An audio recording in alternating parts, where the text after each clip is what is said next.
Bom, boa noite a todos.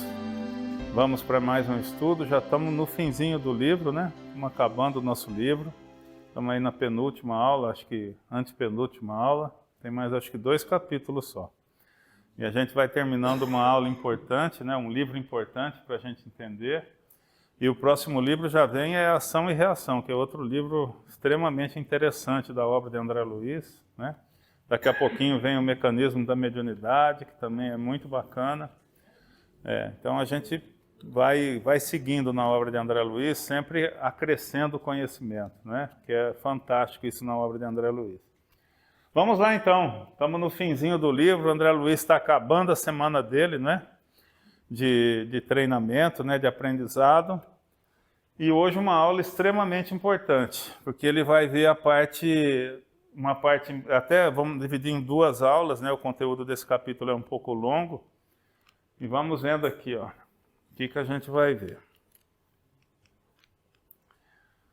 Objetivos: apresentar e ampliar os conhecimentos sobre a obra de André Luiz, apresentar um caminho que poderá nos conduzir à felicidade através de um processo de reforma íntima baseado em conhecimento e vivência da obra espírita. Até fiz um comentário aqui de uma palestra que nós tivemos na última terça-feira, onde a palestrante foi muito feliz porque ela estuda a doutrina espírita. Então, as palavras delas remeteram ao tríplice aspecto da doutrina: a ciência, a filosofia e a religião, mesmo falando de um tema que remete ao Evangelho. Quer dizer, ela falou sobre o Evangelho. E o Evangelho faz parte da doutrina espírita. Não é? O Novo Testamento ele não é uma obra espírita, nem o Velho Testamento, nem nenhum outro livro a não ser a obra de Kardec. E aquelas obras que vieram em complemento à obra de Kardec. Não é? Então, o Novo Testamento é o Novo Testamento, assim como o Velho. Alguém tem dúvida que Jesus estava por trás dos 10 mandamentos lá do Moisés? Tem que estar, ele é o governador planetário. Ele estava por trás do Novo Testamento, dos evangelhos dos apóstolos? Estava, claro. Ele, a pleiade de espíritos que ele coordena, enfim. E o Kardec? Também. A obra é sempre o responsável por essas obras que perduram no tempo, que influenciam o planeta. Óbvio que Jesus está por trás. Mesmo com toda interferência, né, da Igreja Católica, mesmo com os papas, né, enfim, que sumiram com alguns evangelhos, modificaram outros, tiraram partes. Óbvio que o que sobrou para a gente tinha a espiritualidade lutando para que o que ficasse uma coisa boa, ficasse um conteúdo bom, que orienta, né, os cristãos até hoje. Né? Muitas religiões, tudo, é claro que é bom, mas foi escrito, são livros escritos em outras épocas. Não são obras espíritas, né? A obra espírita é o Evangelho segundo o Espiritismo. E a gente, quando trata dele, que é uma obra importantíssima, uma vez que ele remete a gente à necessidade da reforma moral, né? Ele nos dá o caminho, ele interpreta as palavras de Jesus no seu tempo, e isso é extremamente importante. Mas a gente tem que usar aquilo atualizado. Porque Jesus falou para quem? Para quem viveu, para nós mesmos, né? Quando a gente vivia há 2000 anos atrás. As palavras mais atuais de Jesus estão aonde? Na obra do Espiritismo, como ele mesmo falou no tempo dele, né? No tempo certo, eu voltarei com o Consolador prometido e esclarecerei tudo aquilo que vocês não conseguem entender hoje. Então, ela foi muito feliz e eu parabenizo, assim, eu estimulo, né? Esse tipo de coisa sempre, onde a gente sempre olhe para a doutrina nesse tríplice aspecto, então, né? Sempre. A doutrina não é religião, não é só ciência, não é só filosofia, né? Ela é uma doutrina que junta essas 3 coisas. E essa é vamos dizer assim, a grande diferença da doutrina espírita é essa. É que ela conseguiu juntar ciência e religiosidade. Né?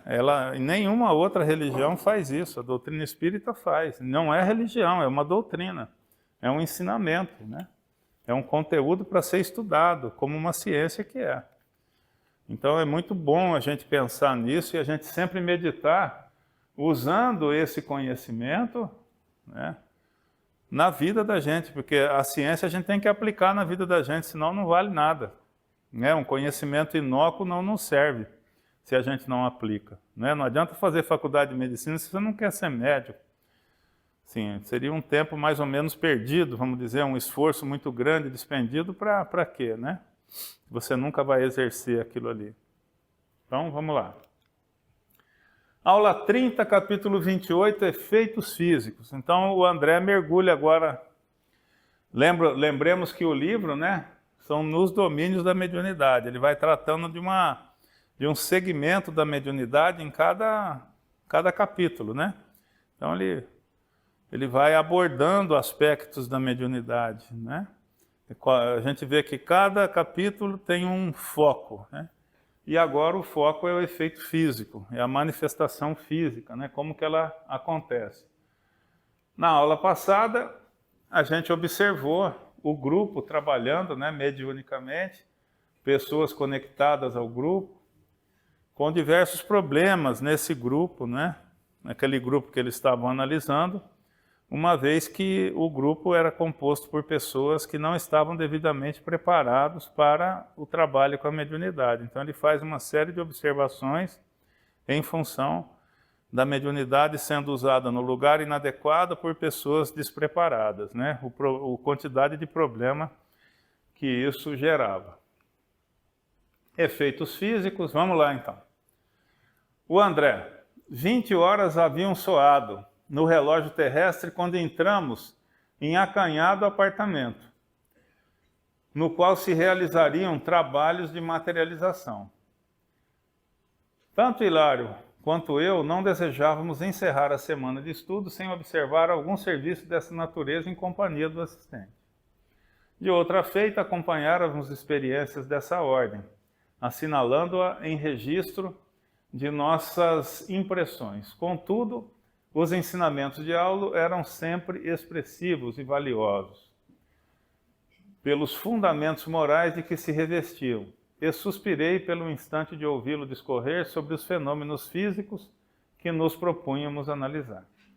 O recinto destinado aos trabalhos constituía-se de 2 peças, uma sala de estar ligada à estreita câmara de dormir.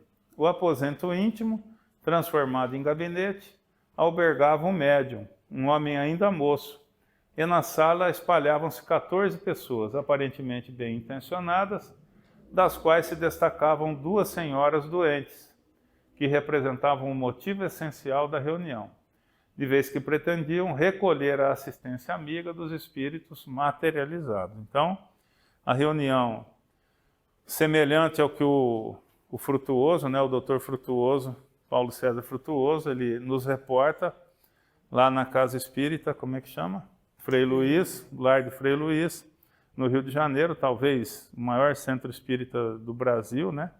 Uma vez que tem alguns quilômetros quadrados a área deles lá, eles têm uma mata, e o Frutuoso, de uma forma bastante técnica, no livro dele, ele explica as peculiaridades da materialização. Então eu recomendo bastante, quem quiser se aprofundar, leia, como é que chama o livro dele, o base dele?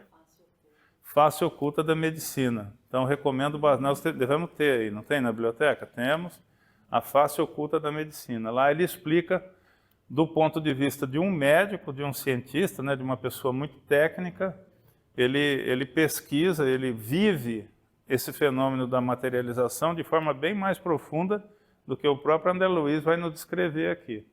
Então ele descreve o processo de materialização, o processo de doação de energia do médium e todo o cuidado que o Lar de Frei Luís tem com aquele trabalho. Eles aproveitaram esse médium durante muitos anos lá no Lar de Frei Luís. Quando ele desencarnou, nunca mais houve o processo, porque nunca tiveram um médium com a capacidade que esse médium tinha, né? Mas era fantástico. O Frutuoso conta histórias fantásticas, histórias no sentido, ele relata, né? Não é que é história, ele relata que o médium inclusive se desmaterializava. Aqui o André Luiz vai descrever o médium perdendo a consciência, se desdobrando. Lá o médium encarnado se desmaterializava na maca.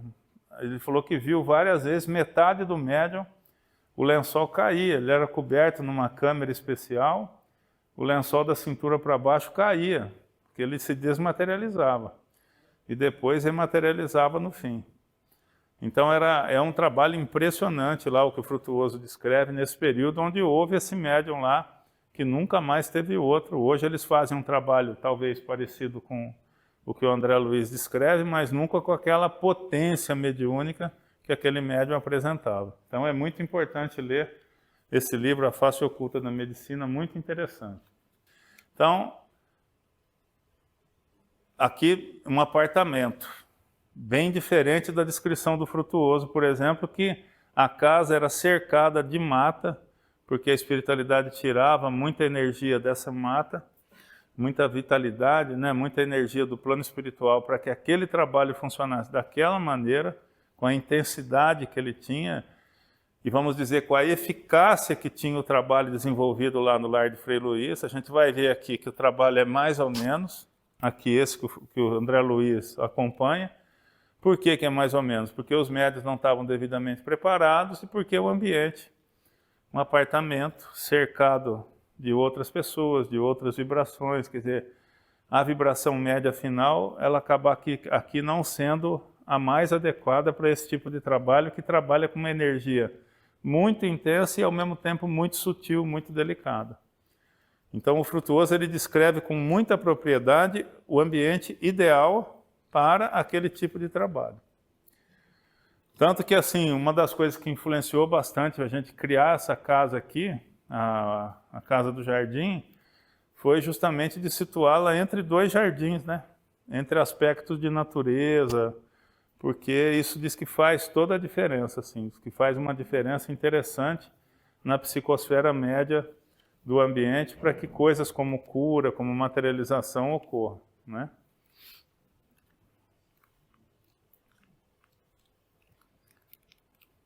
Indicando às pessoas, né? Falou o orientador com grave entonação de voz. Venho com vocês até aqui, considerando as finalidades do socorro aos enfermos, das duas senhoras que estão adoentadas que vão ser socorridas. Porque, embora sejam muitas as tentativas de materialização de forças do nosso plano na Terra, com raras exceções, quase toda se desenvolve sob lastimáveis alicerces, que primam por infelizes atitudes dos nossos irmãos encarnados. Nós vamos ver.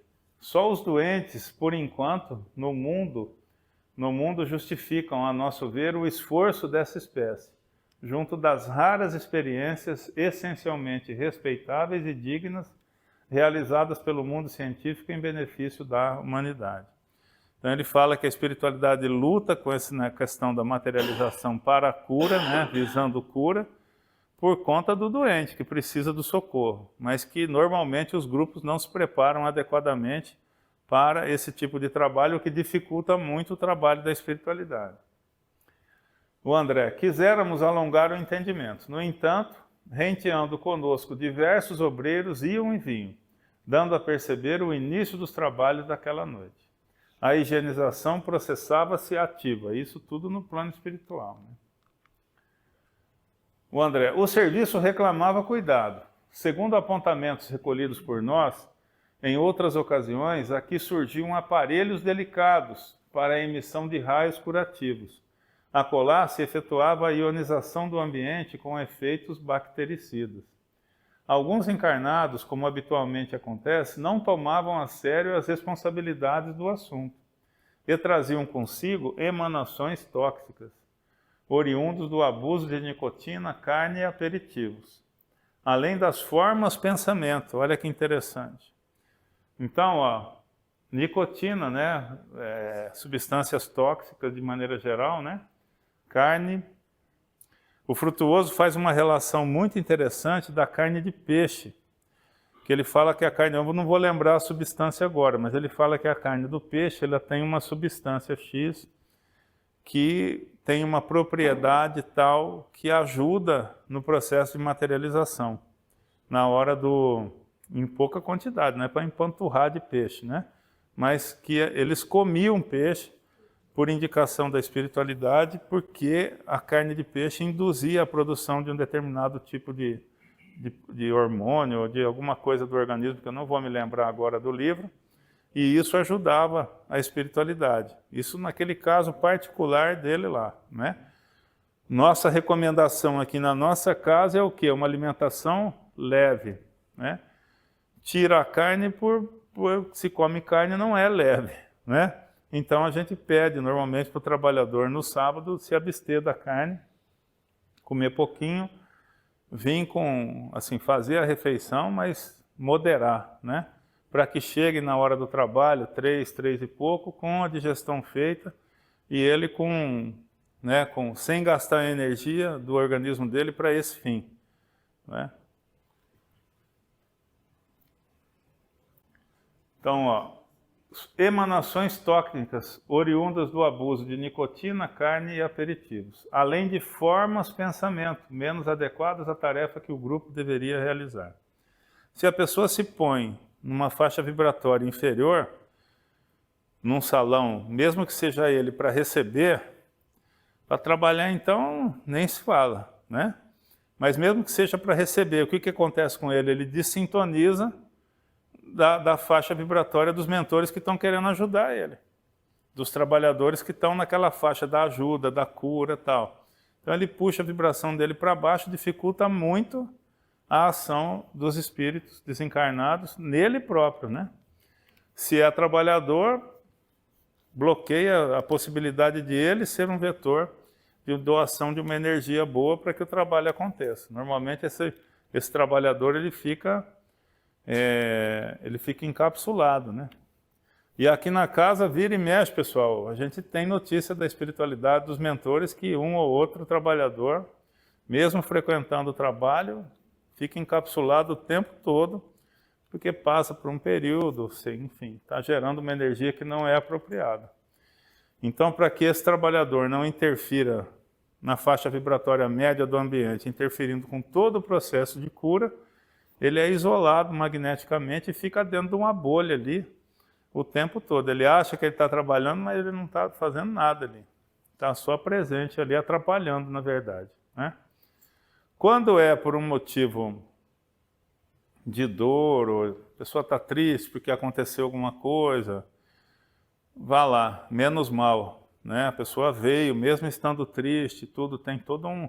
Agora, quando é porque está brava, que está com raiva, que está com isso, que está com aquilo, entendeu pouco da doutrina até aquele momento, né? Um entendimento bem restrito, né? Às vezes a pessoa chega, já várias vezes, a pessoa chega para mim e fala, ó, ontem eu tomei uma cerveja, será que eu devo trabalhar? Pessoa que já fez todos os cursos, que já estudou na casa, a gente fala, meu amigo, não, né? Não, por que você tomou a cerveja? Ah, porque me convidaram. Então, a gente, né, você fala, entendeu? Mas entendeu pouco, né? Por que veio aqui hoje? Por que está fazendo essa pergunta para o dirigente se sabe a resposta, né? Então, se sabe a resposta e vem para o trabalho, tem que vir preparado. Se não vem preparado, né, dá falta. Fala, ó, eu vou vir tomar um passo, vou embora e pronto. Porque não adianta, a gente... Né, a pessoa quer a história. Ainda bem que até, de certo ponto de vista, né, ela ajudou um pouco, porque a pessoa ajudou um pouco, porque não entrou, né? Porque se entra ia ser um outro problema para a espiritualidade, né? Que ia ter que encapsular, ia ter que perder um tempo, energia, né? E um trabalhador a menos na sala, porque aquele não poderia interagir com os pacientes, né? Tenta o estudo, Aulus recomendou-nos centralizar a atenção no gabinete do médium. Então, o Frutuoso também descreve o médium de efeito físico numa sala contígua, separada da sala de cura, para que ele fique num ambiente separado. Aqui também é a mesma descrição, né? Obedecemos. Ao redor, laboriosa atividade seguia adiante. Dezenas de entidades bem comandadas e evidenciando as melhores noções de disciplina, esse é o plano espiritual trabalhando, né? Articulavam-se no esforço preparatório. O instrumento medianímico já havia recebido eficiente amparo no campo orgânico. A digestão e circulação, tanto quanto o socorro às vísceras, já eram problemas solucionados. se eram problemas, o médium não veio preparado adequadamente, né? Porque se era um problema e eles tiveram que resolver, já tiveram um trabalho que o médium podia ter evitado, né? Então, quando ele fala de gestão e circulação, é porque esse médium provavelmente se apresentou sem a dieta adequada e na corrente sanguínea deveriam ter substâncias impróprias para esse tipo de trabalho, né? Então, eles tiveram que cuidar desse médium, mas conseguiram resolver. Então, aqui são aparelhos, olha, que eles estão usando para purificar o ambiente. Ó. Um aparelho aqui, outro aqui, enfim. E eles descrevem na sala de cirurgia, muitos médicos que trabalham, nas outras salas também, todas, né? Ali da parte de cima, inúmeros aparelhos nas salas. Isso aqui eu não sei de onde que foi tirado essa imagem, porque o André não descreve, né? Mas certamente de outras obras, de outros compêndios, né? Mas eles falam de aparelhos grandes, por exemplo, a sala do tratamento especial, eles falam que é uma maca. Tem a maca e tem uma maca na espiritualidade. Só que a maca da espiritualidade, ela tem uma cobertura, uma cúpula de cristal, assim. Aí é tudo parecido, né? Parecido com um cristal, um acrílico. Então é uma maca, um tipo de um aparelho e uma cúpula, assim. Então quando o médium projeta energia no centro, ela interage com uma energia intensa que aquele aparelho projeta, né? Mais a energia do médium, e são ondas circulares assim, que várias vezes eles descreveram, rodando em torno da pessoa, né? E harmonizando os centros de força. Essa é uma imagem vista por muitos médiuns, ali, naquele trabalho. Por isso que aquele trabalho ele não tem um lugar para aplicar. Porque a intenção ali é harmonizar a energia nos centros de força. O fluxo de energia, né? Coronário, frontal, laríngeo, cardíaco, gástrico, esplênico. Quer dizer, fazer com que o fluxo de energia se torne contínuo e da melhor forma possível, para que isso vai fazer toda a diferença na preparação para a cirurgia ou na harmonização que aquela pessoa veio buscar com o tratamento espiritual. Então aquela máquina ela é feita para isso a nossa máquina. Esse aqui são aparelhos de limpeza do ambiente, está aqui o médium, né? Olha ali, numa sala contígua, sendo preparado e concentrado para o trabalho. Parece uma cozinha. Então, é estranho, né? Que ele não fala, é um aposento. Aqui está quase que uma cela, né? Enfim. Não é bem a descrição que o André faz ali, né? Ele fala num cômodo, Então tem um fogão lá, uma cozinha, enfim. Pode ter sido uma casa preparada, é aquilo que a gente fala, né? Isso é o que acontece. Né? Eu fui na Argentina lá numa casa espírita, né? Procurando uma casa para minha filha frequentar, né? Dei uma andada lá. Tinha uma pertinho da casa dela, 3, 4, uma das 6 da capital. Um dos 6 centros de uma capital como Buenos Aires, né? Um apartamento. Aí entrei, fui uma vez, não achei nada, porque dei num prédio, né? Assim, num prédio, né? Aí eu falei, nossa, né? Aí tinha lá o endereço, era ali, aí tinha um interfone, saía apertando aqueles botões, falando que eu estou, onde é que é? Aí me indicaram, eu cliquei, o pessoal abriu, era dia de mediúnica, no site estava errado, a indicação, né?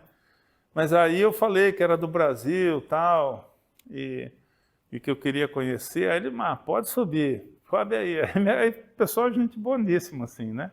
Interagimos bem, tudo. Participei lá dos trabalhos, porque eu falei que participava ativamente aqui no Brasil, tudo. Me botaram para falar, gente boa. Só que assim, um dos 6 centros espíritas de Buenos Aires, quer dizer, Buenos Aires você pega São Paulo, né? É o equivalente assim de país, né? 6. E um apartamento pequeno, um dos quartos. Acontecia mediúnica, na sala uma palestra, cabia ali no máximo umas 15, 20 pessoas, em cadeiras ali. Tinha umas 7, 8 pessoas naquele trabalho.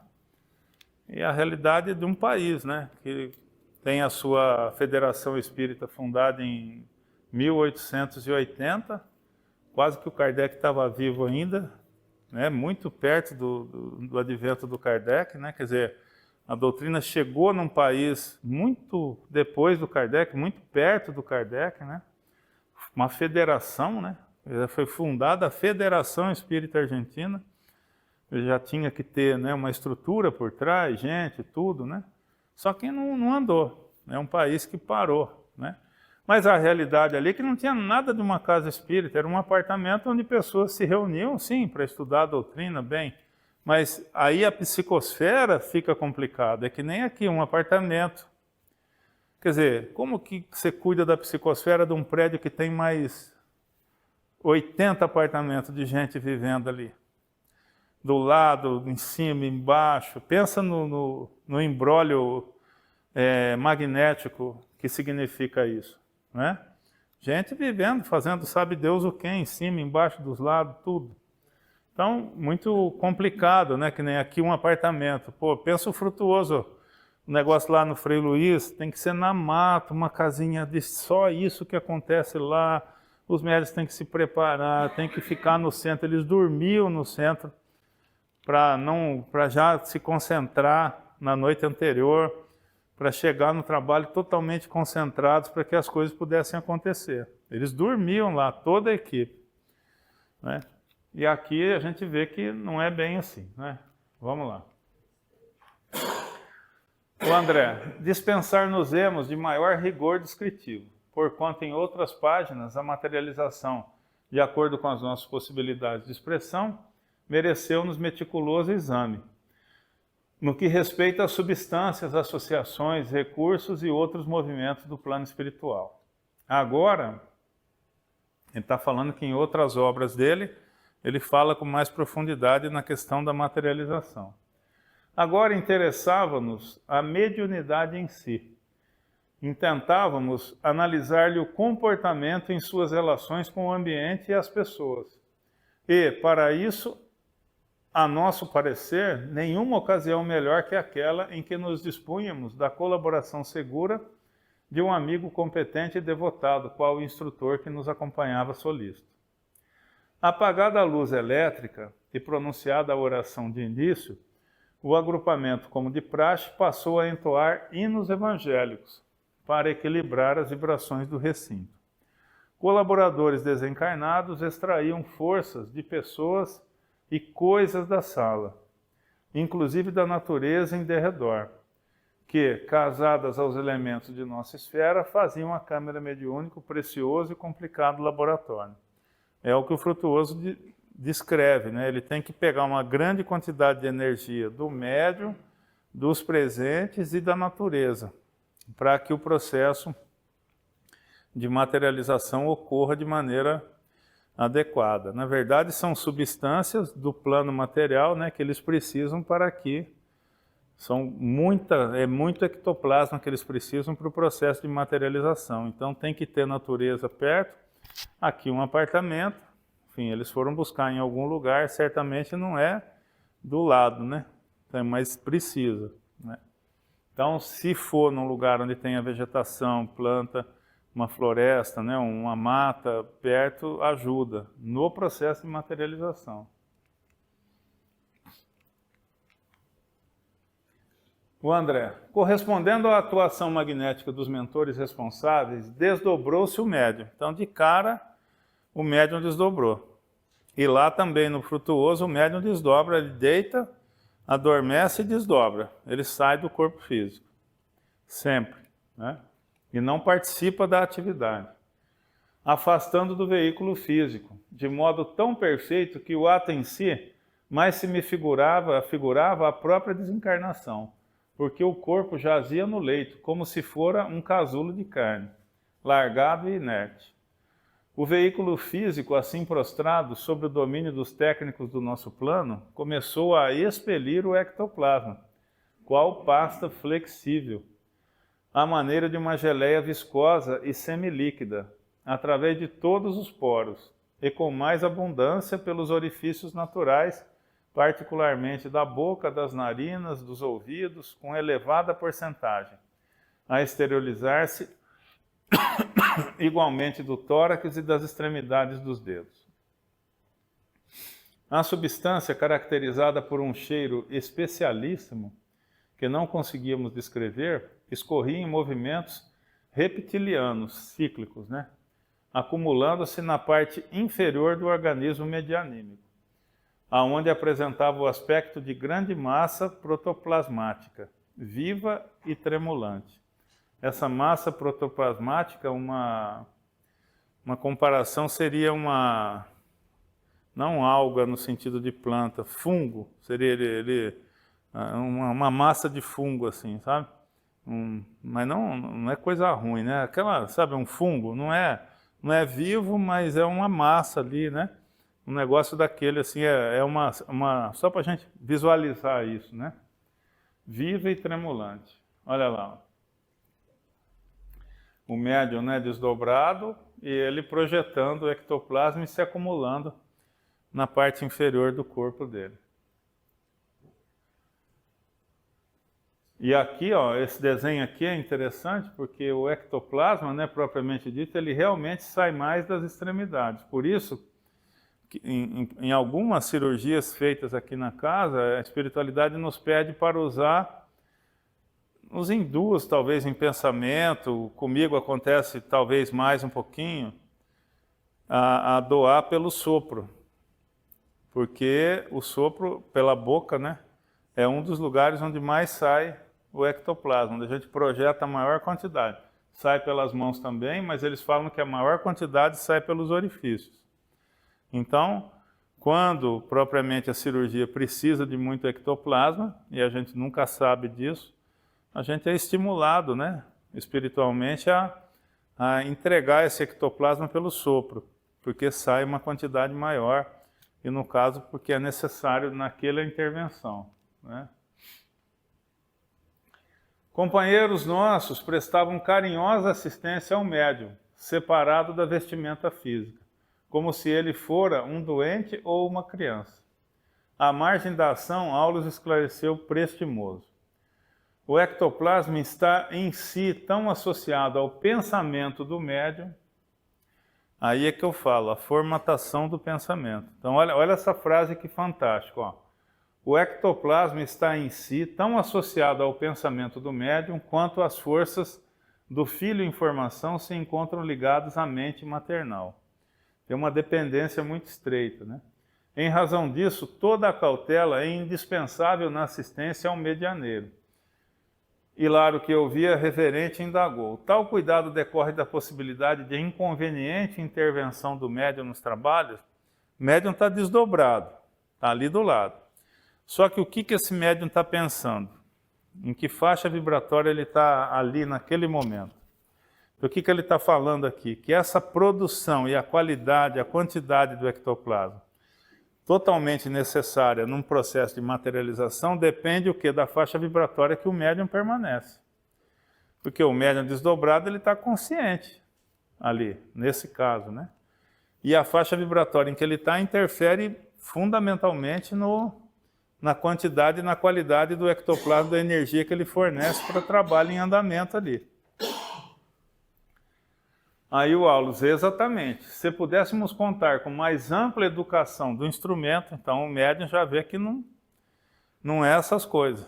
E olha aqui, ó, se pudéssemos contar com mais ampla educação do instrumento, de certo menos teríamos a temer, de vez que a própria individualidade do servidor colaboraria junto de nós, evitando-nos preocupações e contratempos prováveis. Então eles têm que ter uma preocupação especial com esse médium, porque ele não tem uma condição, uma clareza, uma consistência ideal para essa atividade tão delicada, né? Então eles têm que estar tomando cuidado, eles têm que estar cuidando do lado e controlando isso para não atrapalhar o trabalho, a doação do fluido que só ele, no caso aqui, pode dar, na quantidade necessária.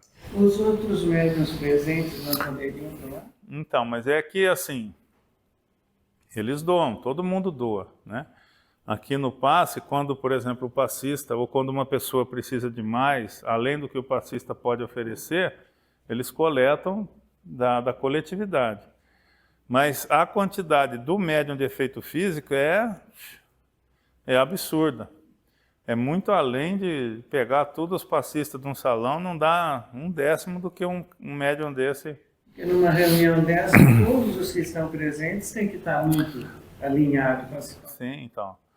Você vê, o Frutuoso fala que o lar de Frei Luiz atende 4, 5 mil pessoas por semana. Você vê o tamanho da instituição. E não apareceu outro médium. Quando esse desencarnou, o trabalho mudou. Nunca mais conseguiram um médico que doava a quantidade para proporcionar a materialização dos médios. Ele via os médios enfiando mão para dentro do abdômen das pessoas, tirando pedaços da pessoa lá de dentro, punha na bandeja, ele levava a bandejinha, fazia a biópsia e era tumor, e o tumor sumia, ficava cicatriz, e ele contando. Então saía o tumor, saía sangue, saía tudo da barriga da pessoa, sem corte, sem nada.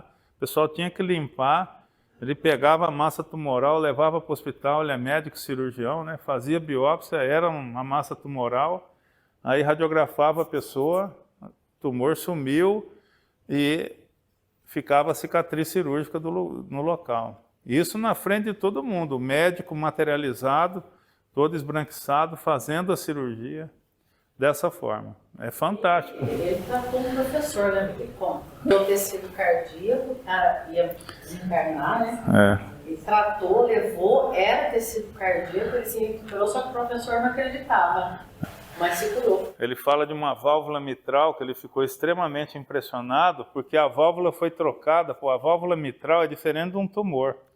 A válvula mitral é a mais calibrosa que tem, que bota todo o sangue para dentro do coração. Então o cara funcionando, a pessoa viva, bombeando sangue, e a válvula tumoral, a válvula mitral foi substituída por uma válvula ectoplasmática.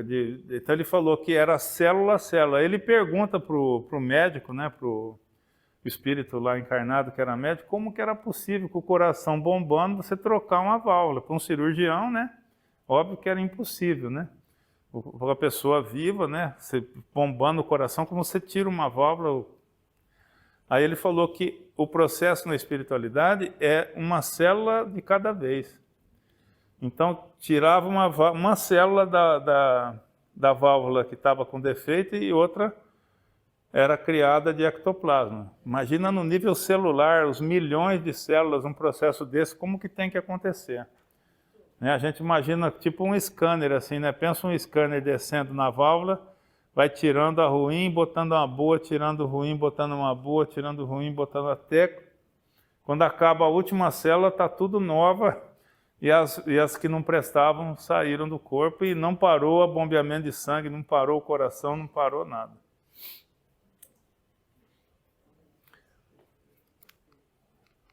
Vamos lá. A materialização de criaturas e objetos de nosso plano, para ser mais perfeita, exige mais segura desmaterialização do médium. Olha aqui o processo. Desmaterialização do médium, é o que o Frutuoso descrevia. O médium desmaterializa. Ele doa tanto fluido, tanto ectoplasma, que a matéria dele, a matéria do corpo, como é uma forma de energia, desmaterializava. A ponto dele falar que tinha vez que o médium sumia. O médium era teletransportado dali, ou ele sumia mesmo, a organização celular, tudo, o lençol caía e depois voltava aquele médium ali no fim do trabalho. Você pensou, você vê um processo desse? Fantástico, né? Uma experiência assim, né? Então, ó, a materialização de criaturas e objetos de nosso plano, para ser mais perfeita, exige mais segura desmaterialização do médium e dos companheiros encarnados que o assistem. Porque, por mais nos consagremos aos trabalhos dessa ordem, estamos subordinados à cooperação dos amigos terrestres. Por quê? Tem que ter a energia do encarnado, senão não materializa nada. Porque a matéria da materialização é do plano material, não é do plano espiritual. Cooperação dos amigos terrestres, assim como a água, por mais pura permanecesse submetida às qualidades felizes ou infelizes do canal por onde se escoa, né? Então, quer dizer, ele fala, a água pode ser a limpa que for, mas se entrar num canal sujo, vai sujar, né? Vai se misturar e não vai dar certo. Aí o Hilário, isso nos deixa entrever que o pensamento mediúnico pode influir nas formas materializadas mesmo quando essas formas se encontrem sob rigoroso controle de amigos de nossa esfera, o médium que está fornecendo toda essa energia está desdobrado, e aí o Hilário pergunta, pô, esse cara desdobrado, mesmo sob a supervisão de um monte de desencarnado, ele pode interferir no produto a ser materializado? Sim, ainda quando o médium não consiga senhoreá-las de todo, quer dizer, não consiga controlar o processo, ele controlar, pode perturbar-lhes a formação e a projeção, prejudicando-lhes consequentemente o serviço. Daí o impositivo da completa isenção de ânimo por parte de quantos se devotam a semelhantes realizações. Quer dizer, o médium, minimamente, se não ajuda, não pode atrapalhar. Hilário, não obstante satisfeito, continuou ponderando. Vamos lá. As faculdades de materialização desse modo não traduzem privilégio para seus portadores? É aquela história, mais responsabilidade, né? Não é um privilégio, né? De modo algum. O próprio verbo referente ao assunto, em sentido literal, não encoraja qualquer interpretação em desacordo com a verdade. Materializar significa corporificar, dar corpo, né? Ora, considerando-se que mediunidade não traduz sublimação, esse meio de serviço, e reconhecendo ainda que a morte não purifica de imediato aquele que se encontra impuro, como atribuir santidade a médiuns da terra ou a comunicantes do além pelo simples fato de modelarem formas passageiras entre dois planos? Essa força materializante é como as outras manipuladas em esferas em nossas tarefas de intercâmbio, independente do caráter e das qualidades morais daqueles que a possuem, constituindo emanações do mundo psicofísico, das quais o citoplasma é uma das fontes de origem. Então ele fala que tudo é um conjunto, né? Não é nem porque a pessoa é médium, não quer dizer que ela seja boa. É médium, tem a característica dela. É médium, mas é um médium que tem um caráter, que tem uma evolução espiritual, tanto intelectual quanto moral, que isso não tem nada a ver com o fato de ser médium, né? O uso que ele faz da mediunidade, a forma com que ele modela a energia que ele pode oferecer, isso sim vai fazer diferença. Como qualquer, é o que ele fala aqui embaixo, como qualquer outro trabalho mediúnico, né? Qualquer outro trabalho mediúnico. O médium de efeito físico é um médium especial, sim, porque é raro. Qual a característica? Doa muito ectoplasma, uma quantidade muito superior a qualquer outro tipo de médium, por exemplo, um passista, um médium normal, vamos dizer assim, uma pessoa normal. Então ele é anormal, sim, é raro, o médium de efeito físico.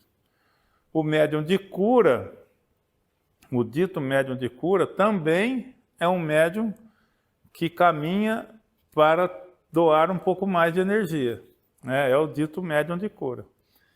E no caso do médium de cura, ele tem uma outra característica, ele não é um médium de efeito físico, porque ele não consegue doar tanta energia, mas ele é um médium que, se ele conseguir formatar adequadamente a energia que ele consegue entregar, que é maior, vamos dizer assim, do que um médium que não é de cura, ele aí ajuda de maneira muito mais específica e técnica a espiritualidade no trabalho de cura.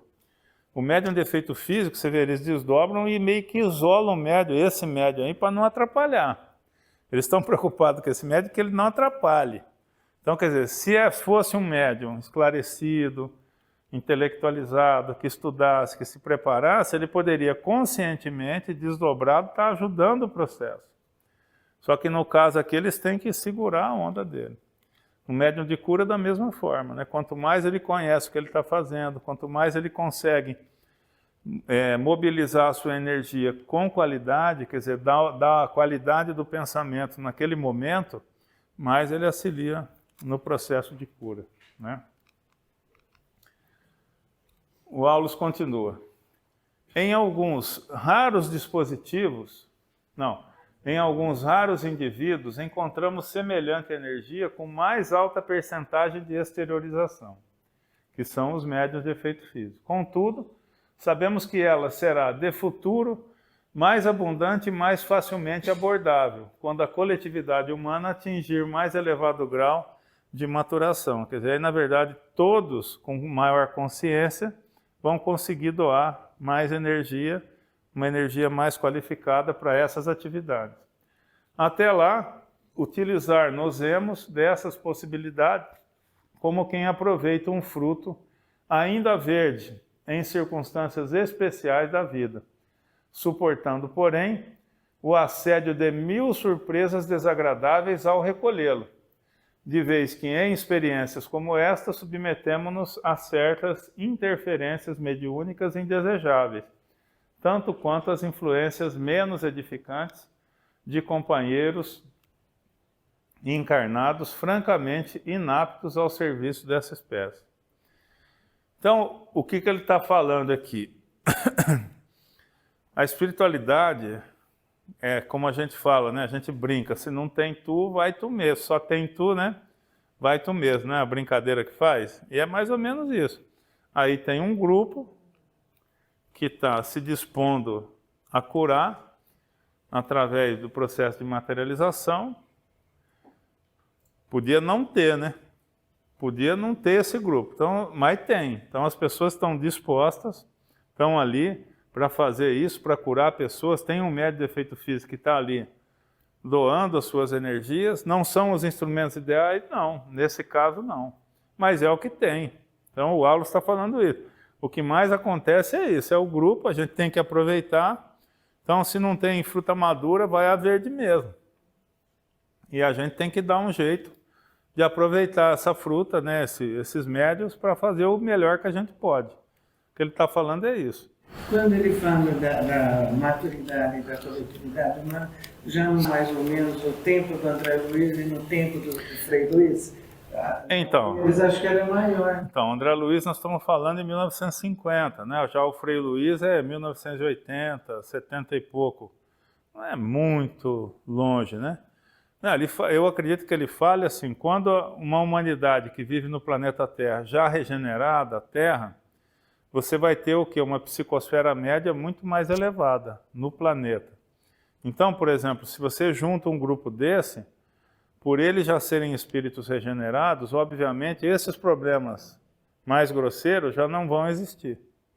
Então, a espiritualidade vai ter como usar com muito mais propriedade o grupo, né? Que nem agora um grupo, o médium é mais ou menos, os da sustentação mais ou menos. Então, eles estão se virando, é o que ele está falando aqui, é um fruto verde que a gente só tem ele e tem que ser ele.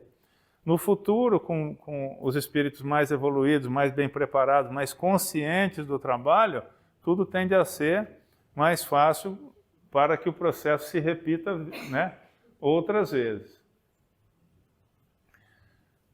Imaginemos que o médium esteja possuído de interesses inferiores, seja em matéria de afetividade mal conduzida, de ambição desregrada ou de outros pontos de vista pessoais, nos diversos departamentos das paixões comuns. Nessa posição poderá influir nos fenômenos do estudo? Claro, em qualquer fenômeno, em qualquer atividade na casa espírita. Se o médium tiver com a faixa vibratória inferior, óbvio que ele não vai estar em sintonia com a espiritualidade superior para produzir efeitos adequados, né? Sem dúvida alguma, consciente ou inconscientemente. Então, esse inconscientemente é aquela história, né? O médium está na casa espírita, ele tem que estar focado, porque se ele desfocar, ele está pensando na vida, no que ele vai fazer à noite, e isso pode ser um processo que não é consciente. Ele simplesmente ele não está atento, ele não tem disciplina no pensamento, né? Ele não está querendo isso, ele fala assim, não, vou chegar, vou sentar no centro espírita, eu vou pegar o telefone e vou adiantar as mensagens ali, vou conversar com não sei quem, pá. Não, não é isso. É que ele senta ali, ele deu um pouquinho de folga, o pensamento voa, né? E nessa voada do pensamento, ele pode estar pensando na namorada, ele pode estar pensando no que aconteceu, no jogo, no não sei o quê, né? E ele então sai da sintonia ideal para ser aproveitado da melhor maneira possível, né? Aulo, certamente. E por que nos sujeitarmos a fatores incapazes assim, o Hilário fala, né? O Aulo faz uma comparação interessante. Ele fala assim, fatores, não diga fatores incapazes, digamos fatores incipientes, insuficientes, né? Simbolizemos a necessidade como sede escaldante e a mediunidade imperfeita ou mal comandada como sendo a água menos limpa. A falta do líquido puro não podemos hesitar. Utilizamos-nos da água nas condições em que encontramos. Está com sede, morrendo de sede, a água não está tão limpinha, você vai tomar água, né? Você vai fazer uso dela. Mas é o ideal? Não, não é o ideal. E em seguida, o que fazer? Teremos paciência com a fonte, decantando-lhe pouco a pouco a corrente poluída. Então ele fala, se eu chego no lugar, só tem aquela água, eu tomo aquela água. Aí se eu puder limpar, aos pouquinhos, aquela sujeira de alguém que pisou, de um animal que passou, aquilo, o fluido, né? A fonte vai se limpando aos pouquinhos e daqui a pouco a água está limpinha, né? Está comparando com o médium. Eu tenho que esperar esse médium evoluir, né? O grupo amadurecer, o médium evoluir. Enquanto isso não acontece, eu vou dando o meu jeito, né? A gente vai usando o que tem, que é o que dá para fazer. A mediunidade sublimada através de instrumentos dignos e conscientes no mandato que lhes corresponde é algo de eterno e divino, que a humanidade está edificando. Isto não é obra de afogadilho.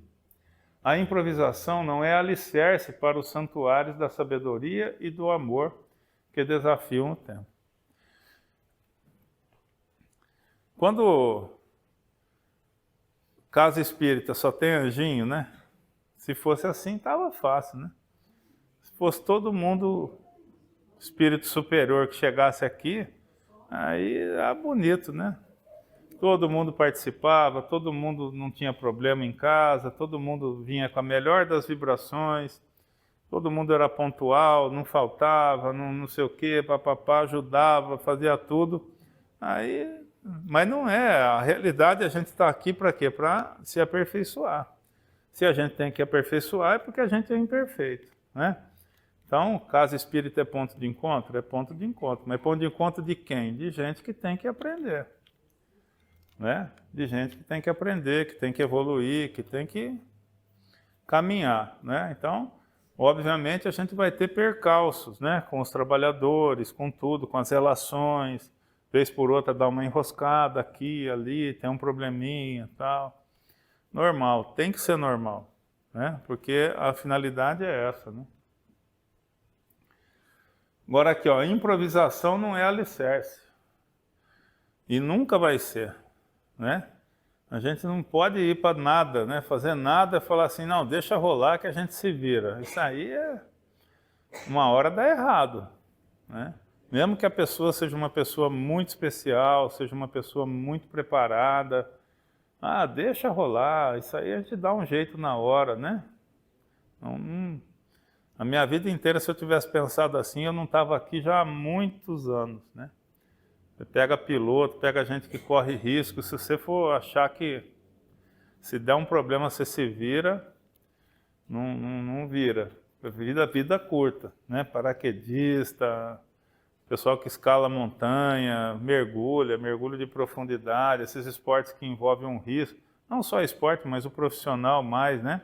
Não pode ter improviso, tem que ter equipamento certo, estar bem preparado, ter estudado bastante, condicionamento físico, equipamento revisado, porque improvisou é caminho de dar errado.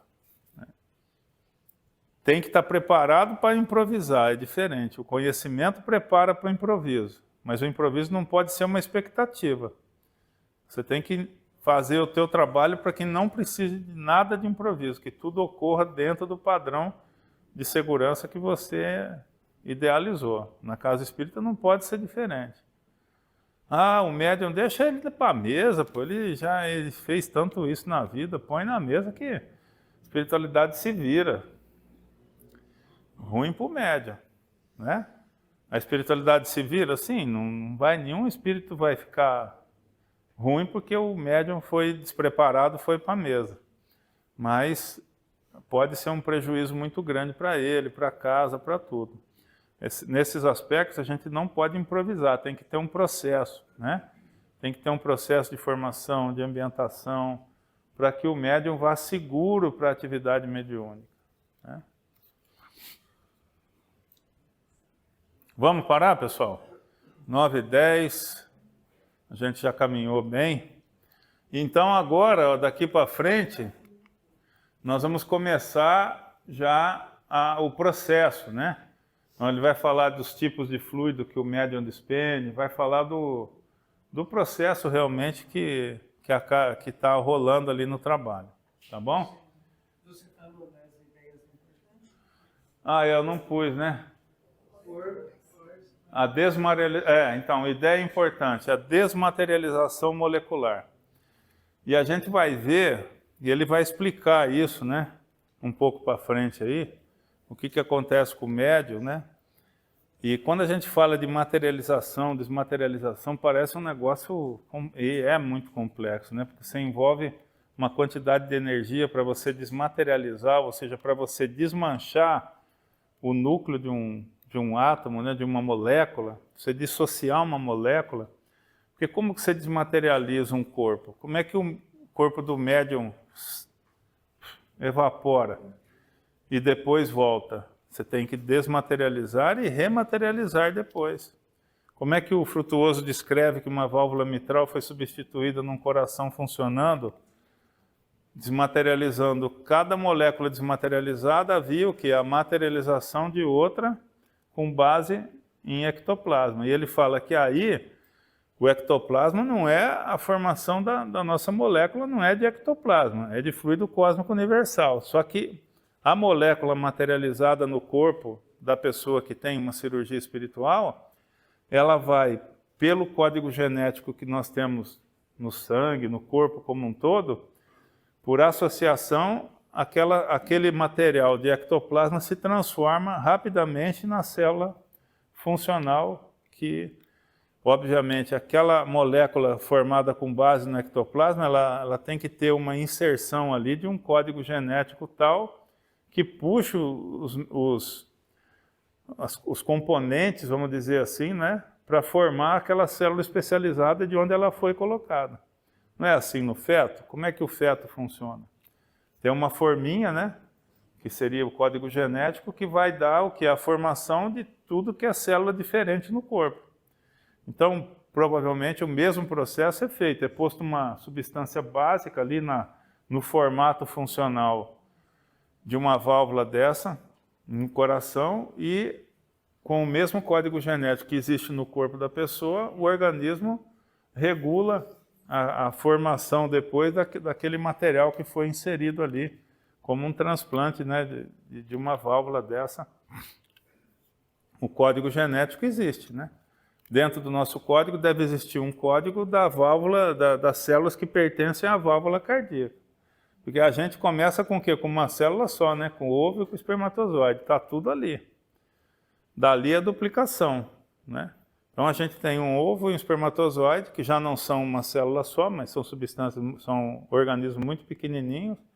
Vai se replicando a criação das células. Então, esse código genético existe no nosso corpo, em abundância. Cada célula tem, né, o seu corpo, o seu DNA ali, que dá essa codificação genética. Então, o ectoplasma que é plasmado, essas válvulas, essas substâncias, né, esses órgãos que são inseridos, como o Frutuoso descrevia, obviamente eles são estimulados a se formarem depois, a se transformar com a matéria básica, que deve ser esse ectoplasma que eles falam, que o Frutuoso fala, né, de matéria ectoplasmática, nas células devidamente, geneticamente próprias para aquele órgão que foi feito o transplante ali. Fantástico isso, né? E ele fala, o Frutuoso fala que uma cirurgia daquela, por exemplo, um tumor, para você desmaterializar um tumor e rematerializar ele na bandejinha, porque ele foi desmaterializado lá, veio na mão do cirurgião materializado, né, do espírito materializado, foi colocado na bandejinha. Então ele teve que ser desmaterializado lá dentro da pessoa, porque senão vinha rasgando, né? Porque como que vai puxar um tumor com veia, com tudo, se você não desmaterializa? Como é que ele ia sair pela cavidade abdominal da pessoa? Então, o sangue que veio de dentro não veio... Que a gente não entende. Então, que não veio por um corte. Porque com um corte a gente entende. Você corta a barriga, você puxa. Mas se vem por dentro de estrutura muscular, de costela, de tudo, vem saindo na mão de um espírito materializado e vai para uma bandejinha, teve que desmaterializar lá e rematerializar a hora que saiu do corpo, para poder passar na estrutura física. E o Frutuoso faz uma conta com base em estudo de física, da energia necessária para desmaterializar um tanto de matéria como num tumor. Ele fala que é uma energia tão grande, comparável a uma arma nuclear. Então, por exemplo, para uma máquina, hoje em dia, desmaterializar uma quantidade de matéria daquela e rematerializar em outro lugar, se existisse essa máquina, a quantidade de energia seria tão grande que seria equivalente a um artefato nuclear. Ou seja, a espiritualidade faz isso com a força do pensamento só. Então vejam como isso é fantástico, né? Então, desmaterialização molecular. Nós vamos ver agora nos slides seguintes o porquê disso, né? Mas é um negócio fantástico, assim. Muito interessante da gente aprender e entender que isso acontece. E já tem uma universidade americana, isso já há alguns anos, há uns 10 anos, que eles já conseguiram teletransportar um átomo. Já botaram numa máquina lá, eles conseguiram, é um átomo, né? É um negócio infinitesimal, mas eles tiraram um átomo de um lugar e botaram no outro, com uma máquina. Então, aquele Jornada nas Estrelas que a gente via, né? O Capitão Kirk lá, desmaterializava aqui, materializava lá no planeta, a ciência já conseguiu fazer com um átomo. Ou seja, se já achou o caminho, daqui a pouquinho, né, começa a transportar, né, começa a fazer isso de forma... que o duro é achar o caminho, né? Depois aí as coisas vão acontecendo. Beleza, pessoal? Algo mais? Alguma pergunta? Muito obrigado, então. Até a próxima.